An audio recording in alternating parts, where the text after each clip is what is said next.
আল্লাহর রসুল বলছে আখেরাতের শাস্তি তোকে আল্লাহ দুনিয়ায় দিয়া দিছে, আখেরাতে হইলে অনেক বড় হইতো, কেননা তোর তো অধিকার নাই অন্যের দিকে দেখা। ওনারা তো ক্ষুদ্র জিনিস জিজ্ঞাসা করতেন, আমরা প্রবাদ বাক্য বানায় আনিছি মাথা থাকলে ব্যথা হবে, কিন্তু আজ পর্যন্ত ভাবি নাই কেন হলো।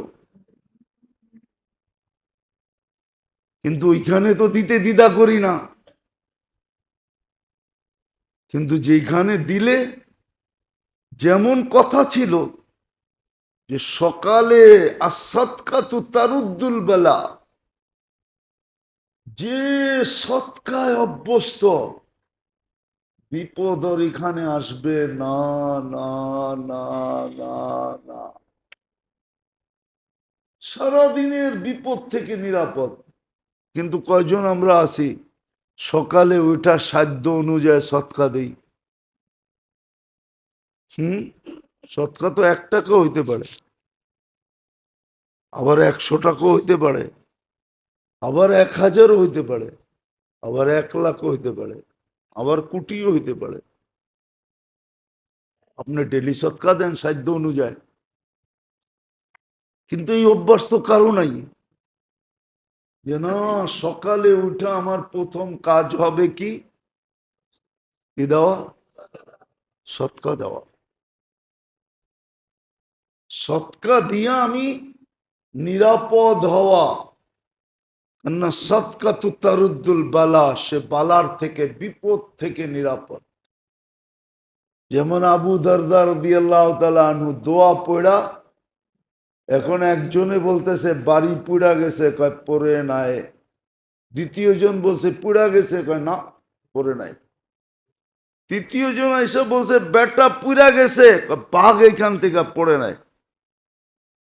চতুর্থ জন এসে বলছে তুই এত দৃঢ়তার সাথে 3 জনকে বললি কি করে পড়ে নাই? আসলে তো পড়ে নাই। বলছে আমি দোয়া পড়া বাড়িছি, আল্লাহর রসুলের কথা সত্য, তোদের চোখের দেখা মিথ্যা। চোখ ভুল দেখছে, আল্লাহর রসুল সত্য বলছে, সত্য তো দেই না। এই মাসেও ছিল যে দান খয়রাত করবে সাধ্য অনুযায়ী, বরং সাধ্যের চেয়ে বেশি তুফানের মতো করবে। আল্লাহর রসুল হার মানায়া দিতেন, সৎকা এত বেশি করতেন, ইবাদত বন্দেগী এত বেশি করতেন। হায় হায় হায়,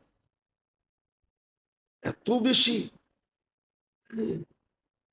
এত বেশি করতেন, সব কিছুর মাত্রা বাড়াইয়া দিতেন। আল্লাহর রসুল 30 দিন বিছনায় আসতেন না, 30 দিন না, কোমর কাইছা নিতেন,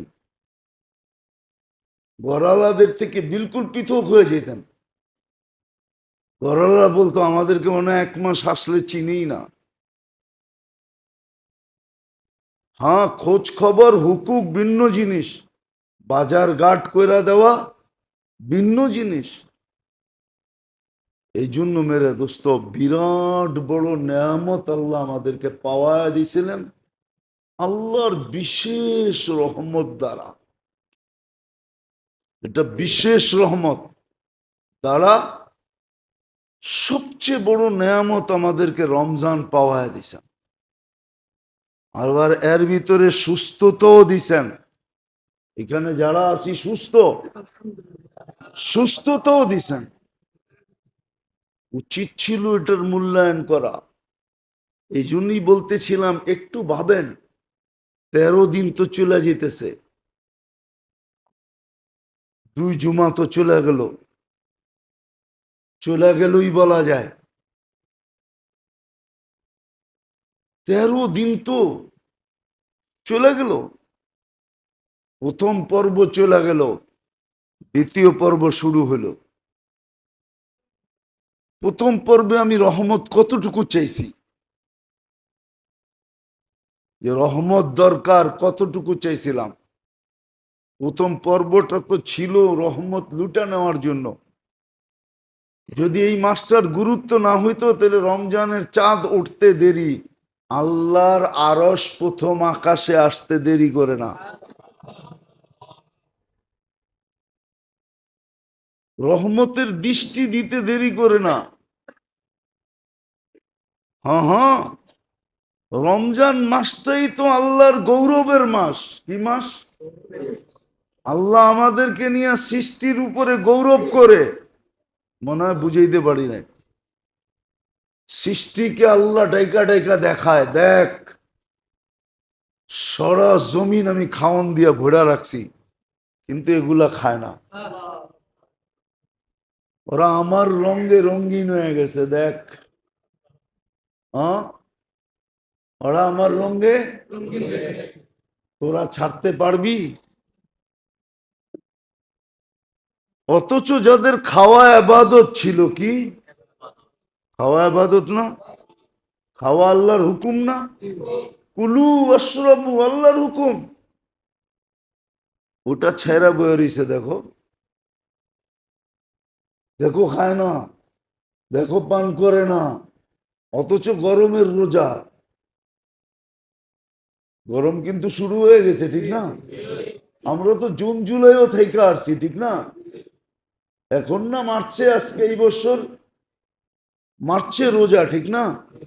হ্যাঁ, এর আগে তো জুন জুলাই তো থেকে আসছি, ঠিক না? আল্লাহ বলে দেখো গরমের রোজা, এটি আমার রঙে রঙিন হয়ে গেছে। আমি খাই না, এটিও খায় না। আমি পান করি না, এগুলো পান করে না। আল্লাহর গৌরবের মাস তো এটাই। আমি ঘুমাই না, দেখো লম্বা তারাবি পড়তেছে, ঘুমায় না। হ্যাঁ, আরে এই জন্যই তো তারাবিতে মজা পাই না। তারাবি যদি থাইমা থাইমা পড়তাম তাহলে তারাবিতে মজা পেতাম। তারাবি তো শর্ট করি এই জন্য যে ঘুমাইতেইব। যদি ভাবতাম যে ঘুমামো না, একবারে সেহরি খায়া ঘুমামো, ঘরে বৈশা আবাদত হবে না, কেননা একজন আরেকজনরে দেখবো, ঠিক না? কি হ্যাঁ, মসজিদের পরিবেশ কি আর ঘরে হয়? যাই আগে খোলে কোনটা? পাঞ্জাবি জামাটা খোলে, ঠিক না? খোলেন না? তারপরে আর কি করে? একজন আরেকজনরে দেখতে থাকে, ঠিক না? হ্যাঁ, বেশিরভাগ সময় তো নারাজই হয়, ঠিক না? এ আরে দেখা নারাজ, ও আরে দেখা নারাজ। এতক্ষণ চেহারার রং বাইরে ভালোই ছিল, ঘরে ঢুকতে দেরি আর চেহারার রং পরিবর্তন হইতে দেরি হয় না, দেখতে দেরি। মনে হয় যে কি দুইজনের চেহারাই চেঞ্জ, ঠিক না? বাচ্চা কাচ্চা বিরক্তি বোধ করে, একটু ফ্রিলি থাকতে চেয়েছিলাম, আয়া পড়ছে ঘরে, এখন তো খালি ক্যারক্যারি করবো, ঠিক না? হ্যাঁ, মনে হয় বুঝেন না, মনে হয়। হ্যাঁ, মসজিদের পরিবেশ তো ঘরে হয় না, ঠিক না? এই জন্য তো তারাবি শর্ট হয়, নাহলে তো তারাবি লম্বা হইতো, লম্বা হইতো তারাবি লম্বা। হুম, 4 রাকাত পড়তো, আবার লম্বা পার্টি, টি পার্টি হইতো, টি পার্টি। মসজিদ আল্লাহ তো পানি দেয় না, চা দিব কোথেকে? রাগ হয়ে যাবে মসজিদ আল্লাহ, ঠিক না? কি তারাবির সময় আপনি করে পানি দেয়? হ্যাঁ, মসজিদ আল্লাহ তো পানির বোতল পর্যন্ত দেয় না। আমি তো আমারটার বদনাম বলতেছি, পরেরটার না। এই মসজিদের বদনাম বলতেছি, অন্য মসজিদের না। আমি সকালে আসছি সিলেট থেকে, আমি পড়ছি যখন বাসায় তখন 6টা বাজে, নামাজের ওয়াক্ত বাকি ছিল মাত্র কত 10 মিনিটের মতো, আমি 2 পরে নামাজ পড়ছি। আমি তো সিলেটে দেখে আসলাম, যে মসজিদে তার বয়ান ছিল আমার, জিন্দাবাজার মসজিদে। তারাবির পরে আমি তো তারাবির সময় দেখলাম প্রত্যেকের সামনে এক একটা পানির বোতল, আবার এক্সট্রাও রাখা আছে। ওই আমার মসজিদে তো দেয় না কেউ, কমিটিও তো দেয় না। এরা তো মনে করে 1 মাস পানি দিলে টাকা সব শেষ হয়ে যাবো গা, বেতন দিমু কর্তিকা, ঠিক না? আর সত্য তো এটাও, জুমার দিন আপনারা দেনই 5 টাকার নোটের উপরে দেন না, 10 টাকার নোটের উপরে দেন না, 20 টাকার দেন না। কমসে কম জুমার দিন যদি 500-500 টাকার নোট দিতেন, তাহলে জমা হইতো। রাগ মনে হয় হইতেছে পিছে বয়া বয়া, কিন্তু আমার বদনাম আমি করলে অসুবিধা তো নাই, ঠিক না? আমি পরের মসজিদের করতেছি না, ঠিক না? আপন মসজিদের করতেছি। চা দিব তো দূরের কথা, পানিই তো দেয় না। হ্যাঁ, তারাবি লম্বা হইতো। যান দেখেন এক এক মসজিদে তারাবি পড়তে কতক্ষণ লাগে। সৌদি আরবে যায় দেখেন, আপনি তো খালি হেরেমেরটা দেখেন, হেরেম সারা দুনিয়া আসে, এই জন্য সারা দুনিয়ার দিকে তাকায় ওরা পড়ে। মহল্লার মসজিদে যায় দেখেন তারাবি পড়তে কতক্ষণ লাগে। হ্যাঁ, একবারে সেহরি ঠেকায় দিব তারাবি পড়তে পড়তে। কেননা ওদিন না আমি বলছিলাম তারাবি শুধু তারাবি নাকি কি? তারাবি তারাবি, কিয়ামুল লাইল, আবার তিনোটা একটার ভিতরে। তাহলে এটা লম্বা হবে না তো হবে কি? এখন তো হাফেজ তালাশ করে এরকম। হুম, কি 5G 5G বলে, 5G না 7G,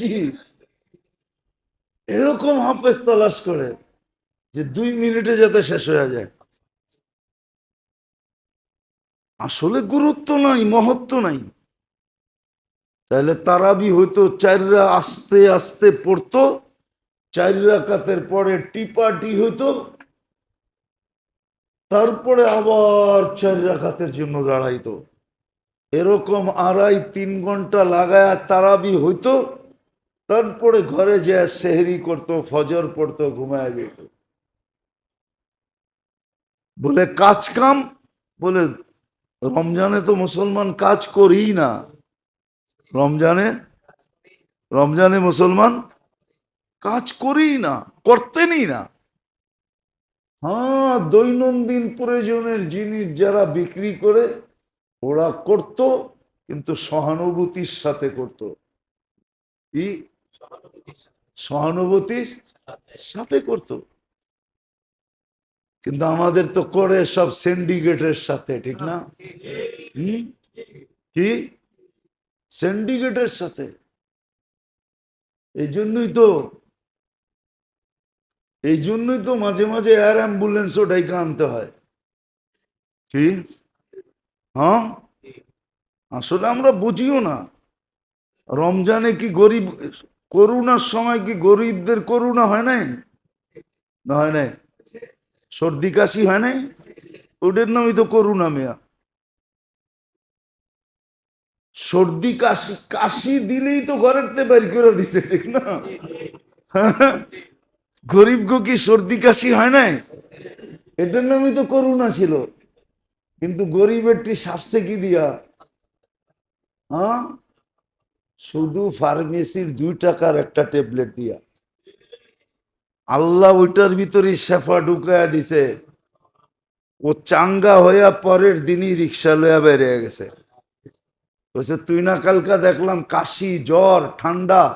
দূর বেটা, 2 টাকার ট্যাবলেট খেয়েছি, ভালো হয়ে গেছি। আল্লাহ ভালো করে দিছে। অথচ এই কাশি লইয়া মাসের পরে মাস হাসপাতালে পড়া রইছে, শেষ পর্যন্ত ভেন্টিলেটর পর্যন্ত যায়া আর ফিরেই নেয়, ফিরেই নেয়। তো গরিবেরটা আল্লাহ এরকমই সারায়া দেয়, এরকমই সারায়া দেয়। সহানুভূতি যদি দেখাইতো তাহলে সবারটা এরকমই সারায়া দিত। তো যেটা বুঝাইতেছিলাম, আল্লাহর বিশেষ রহমতের ধারা, সবচেয়ে বড় নেয়ামত আমাদেরকে পাওয়ায় দিছিলেন। কিন্তু চিন্তার বিষয়, আমি কতটুকু করলাম। কতটুকু রহমত নিলাম, এখন কতটুকু আমি মাগফিরাত নিতেছি, কতটুকু চাইতেছি, কতটুকু চাইতেছি। উচিত তো ছিল ইস্তেগফার পড়তে পড়তে গলা শুকায় দেওয়া, উচিত তো ছিল ইস্তেগফার এতটুকু করা, এতটুকু করা দরকার ছিল, এতটুকু, এতটুকু করা দরকার ছিল, এতটুকু করা দরকার ছিল যে আল্লাহ যেন বলে আর কত মাপ চাবি, মাফ করে দিলাম। এতটুকু ইস্তেগফার করা দরকার ছিল। লম্বাও তো জরুরি না, শুধু আস্তাগফিরুল্লাহ আস্তাগফিরুল্লাহ বললেই হবে, এতটুকু বলা উচিত, এতটুকু বলা উচিত, এতটুকু বলা উচিত। একটা কথা বাবার জন্য বলতেছি, বলেন সন্তান যখন কাঁদে, বাচ্চা যখন কাঁদে, মা ছুটা আসে না আসে না? হ্যাঁ, যদি মা বাচ্চার কান্নার উপরে ছুটা আসতে পারে, তাইলে যেই আল্লাহ মায়ের চেয়েও, সমস্ত মাদের চেয়েও, মা বাবার মমতার চেয়েও 70 গুণ মমতা বন্দার সাথে রাখে, বন্দা আল্লাহর সামনে কানলে ছুটে আসবে না কেন? কিন্তু কাঁদে কয়জন? রাত্রে উঠা কয়জন কাঁদে? কয়জন আমরা কাঁদি? আসেন, মূল্যায়ন করেন। 17টা দিন এখনো হাতে আছে, 17টা দিন এখনো হাতে আছে। মাত্র শুরু হলো, 3 দিন অতিবাহিত হইতে চললো মাগফিরাত, পরেরটা হলো নাজাত, নাজাতের পর্ব। আসেন, আগামী শুক্রবার থেকেই কিন্তু এতেকাফে বসবে, আগামী শুক্রবারই। আসেন, শেষ প্রসেস, শেষ পদ্ধতিটাকে ব্যবহার করে দেখি। শেষ পদ্ধতিটা, মানুষের দাবি যখন না মানে, সরকার প্রতিষ্ঠান না মানতে চায়, তো সর্বশেষ কি বলে? আমরণ অন্বেষণ শুরু করে, ঠিক না? মরণ পর্যন্ত, ঠিক না? হ্যাঁ, আল্লাহ তো মরণ পর্যন্ত করতে বলে নাই, আল্লাহ বলছে তুই 10 দিন কর। অন্বেষণ করা উচিত, আল্লাহর ঘরে নিজেকে আবদ্ধ করা উচিত, এতেকাফে বসা উচিত। ঘরালাদেরকে বলা উচিত যে ঘরে বসো, ঘরে বসো, ঘরে বসো। পুরুষ মসজিদে বসবে। আপনি বলবেন বাচ্চারা কি করবে? বলে এইটাই তো দরকার। তখন বাচ্চারা একদিকে বাপের দিকে তাকাবে, বলবে বাবা মসজিদে বয়ে গেছে, তুমি ঘরে বয়ে গেছো, আমাগো কি অবস্থা হইব? যখন বাচ্চা হাউমাউ করতে থাকবে, তখনই উপর থেকে আল্লাহর রহমত আসতে থাকবে।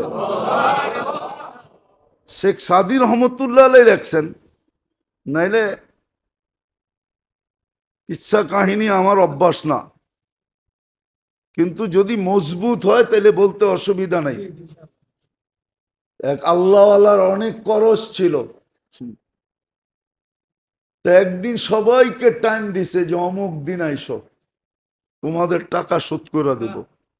তো সকালে আইসা বসছে, তো বলছে টাকা দেন, তো বলছে বসো, বলছি তো দিব, আজকেই দিব, বসো। তো ঘন্টা 2-3 পার হয়ে গেছে, তো ওইখান দিয়ে এক বাচ্চা হালুয়া নিয়ে যাইতেছে আর চিৎকার দিতেছে, হালুয়া রাখবা, হালুয়া। হয় না, জিনিসপত্র বেচে ফেরি করা। তো বুজুর্গ ডাক দিছে হালুয়ালা বাচ্চাকে, তো দেখছে হ্যাঁ হালুয়া, যতজন লোক আছে সবাইরে খাওয়াইলে হবে। তো বলছে সবাইরে হালুয়া দে। তো সবাইরে হালুয়া দেওয়ার পর আর হালুয়া শেষ। এখন বাচ্চা বলতেছে টাকা দাও, টাকা দেন। আম্মা পাঠাইছে টাকা নিয়ে যেতে, হালুয়া বিক্রি করে টাকা নিয়ে যেতে। তো বুজুর্গ বলতেছে এরা সবাই তোর মতো পাওনাদার, তুইও পরে দিমুনে, তুইও বস। কিন্তু বাচ্চা তো বাচ্চা, ঠিক না? হ্যাঁ, বাচ্চা তো একটু পরে কান্না শুরু করছে, হাউমাউ চিৎকার দিয়া কান্না শুরু করছে। তো যখন কান্না শুরু করছে, সময় বেশিক্ষণ অতিবাহিত হয় নাই, ওর থেকে জানি একজন আসছে বিরাট বড় টাকার গাঠি নিয়া, আর আইসা বুজুর্গের ঘরের ডাক দিয়া বলছে, হজরত আপনার জন্য হাদিয়া। তো বুজুর্গ খুইলা একদিক থেকে দেওয়া শুরু করছে পাওনাদারদেরকে। সবার পাওনা চুকানের পরে যা বাইচা ছিল, তারপরও গাঠটি শেষ হয় নাই, অর্ধেকও যায় নাই গাঠটির, বাকিটা পুরা গাঠটি সহ ওই বাচ্চারে উঠায় দিছে, বলছে পুরাটা তুই লয়ে যা।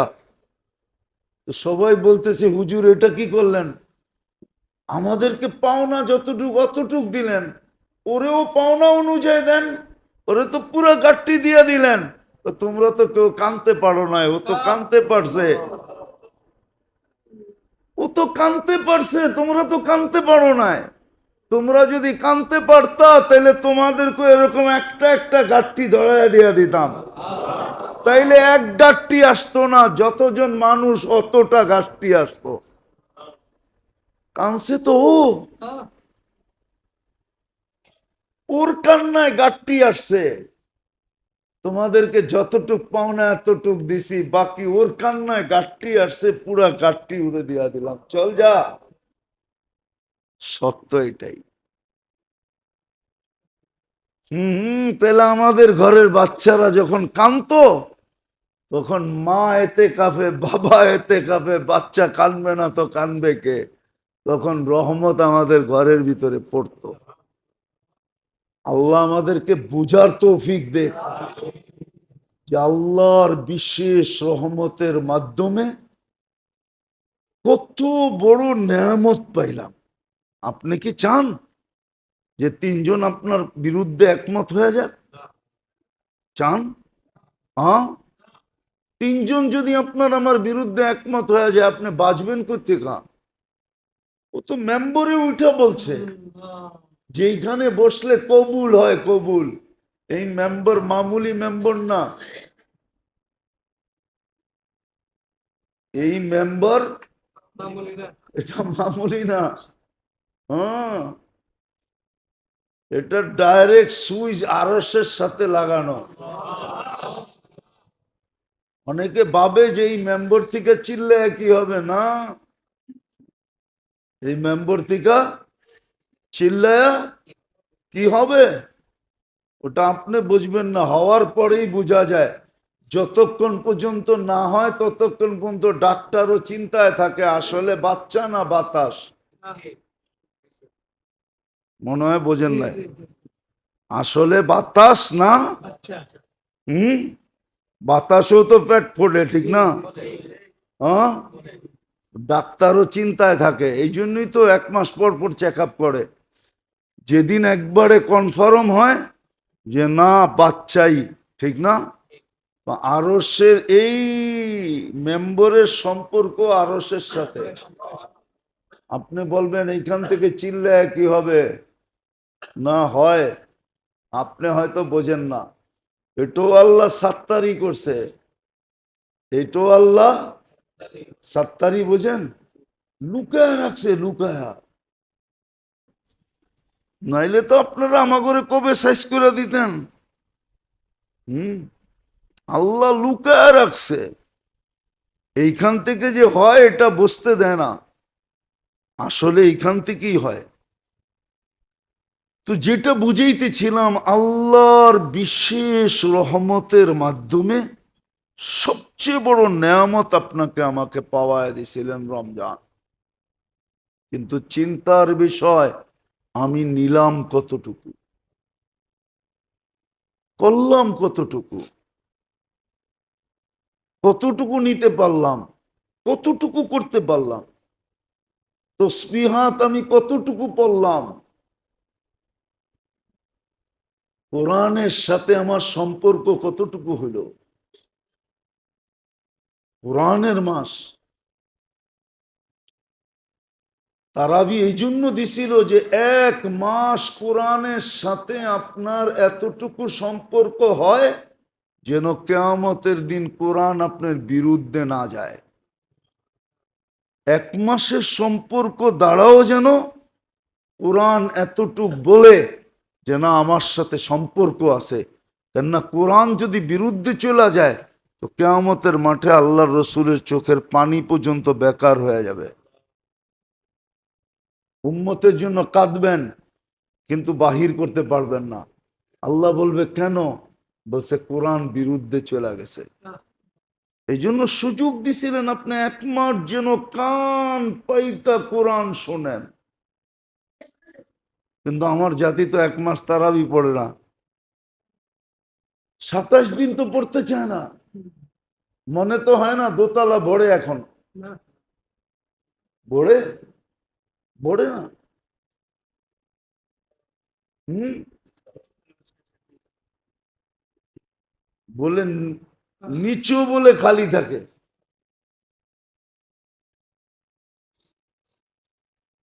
আফসোস আফসোস, কি জবাব দিবেন? আমি তো বলছি গত জুমায় ওইটাই সত্য। 1000 বৎসর যাকে জীবন দিলেন এই উম্মতের, ওকে যদি বলে 1 রমজানের হিসাব দেওয়ার আগে চল, বাকির হিসাব দিতে হবে না, তাহলে 1 রমজান দিয়া 1000 বৎসরের হিসাব দেওয়ার পরেও আরো বিরাট বড় ঘাটতি থেকে যাবে।